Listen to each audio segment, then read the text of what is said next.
Hello RGB, back again at it with another StarCraft game on fastest map, the Korean fastest map Styler map 5.0, and this is a replay between Korean player LeebokGu and Korean player Yangchigisonyun, who's also known as Toki or Rabbit, a Korean streamer, and he's playing the orange Zerg at spot number 12, whereas LeebokGu is playing Terran at spot number 7.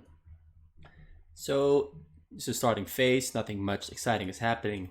We will most likely see Toki, well, I'll just refer to for Yangchigisonyun.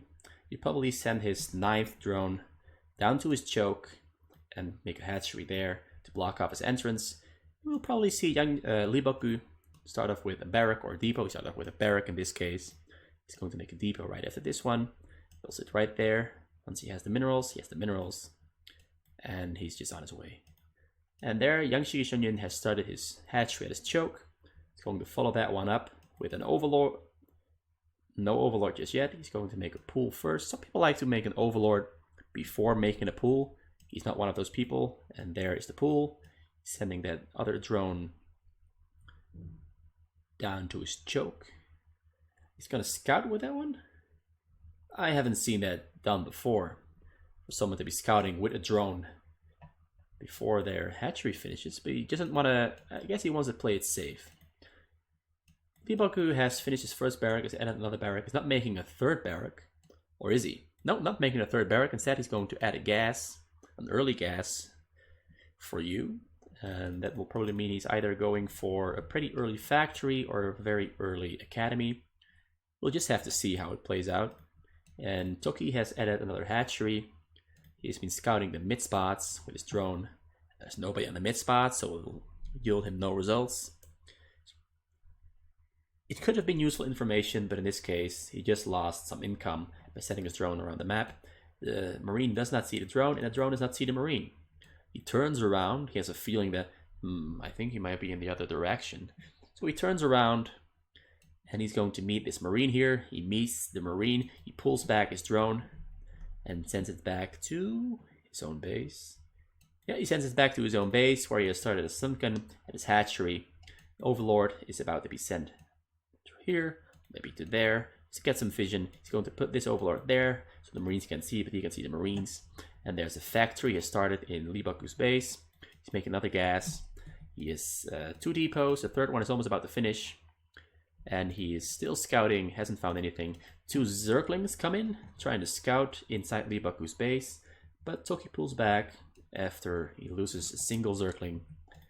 And meanwhile, in his base, he has a gas. He has just started a lair, so he's definitely going for either Lurker Tech or going for a Spire for Mutalisks, and probably a Queen's Nest too for a very fast hive, because that's the go-to strategy on fastest map in ZVT. Is you block your entrance and then you rush to attack. You go for lurkers, mutalisks, anything that's more diverse and better than just hydralisks and zerglings, because the Terran has tanks and zerglings and hydralisks kind of suck against tanks specifically. He started a starport, which he will follow up with a science facility. Most likely, can't be too sure because people like to mix things up sometimes. Still pumping, no longer pumping from his 2 barracks. He is still mining from 2 gas. He's got an academy on the way, a depot on the way. He'll probably add a scan on his 2nd CC in the case he makes a 2nd CC. Can't be too sure about that one. 3 Sunkens at his choke, another Overlord flying to the side. Drone there in the corner, which shouldn't be in the corner. Yeah, it's going to his choke now and going to construct another Sunken somewhere. No, he's not. Yes, he is. There's the Queen's Nest. I was wrong in both cases. So he has his lurker upgrading, and he's going to start a hive once that Queen's Nest finishes. He adds another gas, and LeebokGu has started a 2nd starport. So two starports, no science facility for a quick vessel to counteract the fast lurker, which he should know Toki is most likely going, but you never know. At least that's inside LeebokGu's mind. You never know what the enemy might throw at you. So he adds another hatchery inside his base, another sunken colony, and LeebokGu knows that Yangchigisonyun doesn't have a lot of sunkens at his choke. Or does he? I think he knows. So he sieges up the tank, starts to push. He doesn't have an engine bay to extend vision, but in this case, luckily, he doesn't need it. LeebokGu can actually just send his marines in and kill these sunkens before anything real happens, but I don't think he knows that there's only 3 sunkens. Oh, he knows there's only 3 sunkens. He sends his marines in, starts killing the sunkens. The sunkens are dying to the marines pretty fast. The marines are also dying, but the marines kill the sunkens faster than that. The sunkens can't kill the marines. The tank is in the meantime helping him out. He sends his marines to kill the sunken colony that's still morphing. He's planning on doing the same with the other 2, but he's not taking it down quick enough. He's going to try... He's not going to attempt a walk by. He's going to focus on the sunkens. Lurkers are upgrading. 2 lurkers have finished. Lurkers walk in, and the lurkers are going to kill the marines. Oh, all the marines are almost dying. Oh, yes, just a single marine left. And right now, LeebokGu has to hurry up, make an engineering bay. There's no a science facility instead. Add another CC. He's pulling back. He's going for... Which upgrade is that? I can't see it. Ah, it's an airship upgrade. Because he's got Valkyries out, and with the Valkyries he's hunting for enemy units. He's unloading a bunch of fire bats, but there's a lurker there and 2 sunkens, so the fire bats immediately die once they're unloaded. We can probably expect Toki to make the Filer's Mound. I mean, that's the most logical course of action right now, because he has lurkers. He doesn't have a spire, so he might add a spire. Not too sure. He puts the lurkers down in front of LeebokGu's units, locking LeebokGu into his base. LeebokGu is most likely going to try another cheesy move with a dropship. Or maybe he's not at all going to try. And here are 2 more Valkyries hunting down overlords. He's already killed a bunch of overlords. He's only got 12 supply left. So he's completely stuck on production. And another one comes out, but it's immediately going to die. And he flies past it. And he's going to go back, going to try to kill it. Pew, pew, pew, pew, pew. And he tries to kill it. He doesn't get to kill it. He pulls back his Valkyries because he doesn't want his Valkyries to die. But 2 more Valkyries come into the mix. And he's going back to Overlord hunting. It will take a while for him to find some Overlords. They're right there, my friend. Nope, he sends them. Yep, and he goes back to the... Yep, 2 more Overlords ready to be eaten live really quickly by Valkyries. Ooh, tasty snack. And he's upgrading Radiate inside his base. And Toki is upgrading Burrow, so he can burrow his drones when a science vessel flies in and tries to radiate them. He has a Defiler's Mount finished. He's upgrading Consume for the Defilers. There's a single Defiler being produced, which he will use Dark Swarm with after consuming some for energy. And there's a Marine Range upgrade coming in. And with a 3 barrack Marine Pump, that might come in very handy. A science vessel, there the scout. Here comes the cavalry, whatever you pronounce it. 2 tanks in a dropship, but not being dropped out of the dropship because there is just no safety in dropping.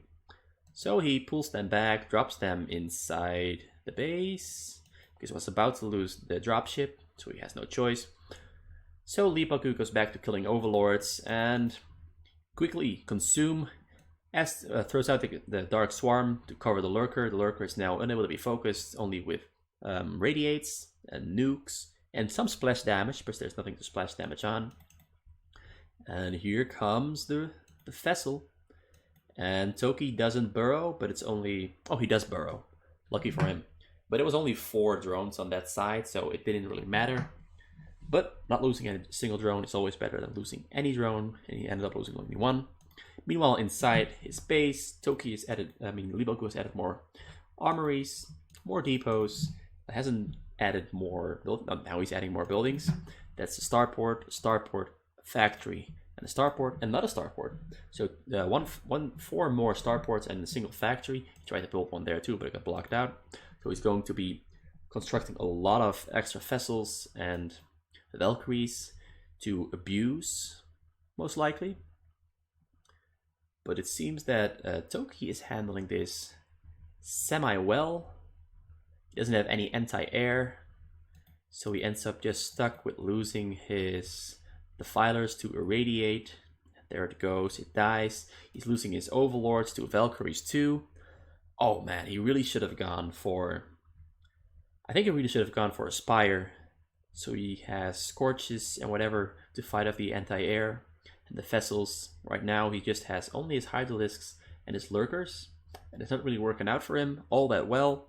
And a lot of Vessels are going to be created from these starports. He's going to give them add-ons. There come the add-ons. Here comes an add-on for the factory too.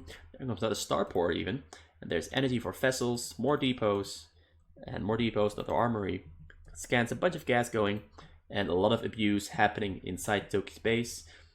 Toki is really trying his damned hardest to fight this off, but there's just so many units and so little units in his own base.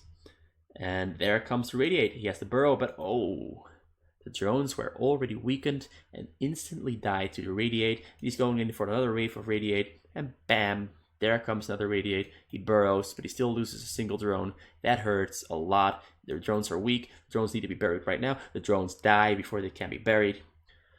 Boy, that's a lot of abuse. And there are 12 drones now finished. He's going to put them back on his minerals, but will he be in time? He only has 100 minerals. He moves out his Lurkers, but he doesn't have a Defiler near. So he's going to lose this little mass he's sending out because he forgot to pull his Lurker in. He does the Lurker swarm, he pulls back the Hydralisks, but he lost almost his entire mass. He's almost nothing to defend against the Vessels now. The Vessel flies in and is going to Irradiate. It gets the Irradiate off, but it kills only... Oh, it kills a single drone. But there comes another Radiate, bam. And 2 more Vessels for more Radiates, bam, bam, bam. All these drones are going to die if he doesn't burrow them quickly enough. And that's only 2 drones die, 2 drones down. And here comes the Valkyrie mass again, killing and harassing those Overlords. A bunch of these Overlords are close to dying. Yes, they're going to die in a little bit. Just a couple of seconds left until they die. And another Vessel flies in and is ready to kill the drones. The drones are irradiated and they are not burrowed quickly enough and they die. And Toki throws in the towel because he is completely broke. That was a very abusive match from LeebokGu. Toki made some miscalculations and gave LeebokGu complete access to just continuously harassing his minerals non-stop from the get-go. And it was very well played from LeebokGu. Not a pretty game at all. It's like, it feels bad to be the Zerg, and it feels bad to be watching the Zerg get abused that hard. But that's just how the game works. You'll make a mistake, the enemy capitalizes on it, and just abuses you. Straight to the GG. That's the game. Thanks for listening and watching, and I'll see you for the next game.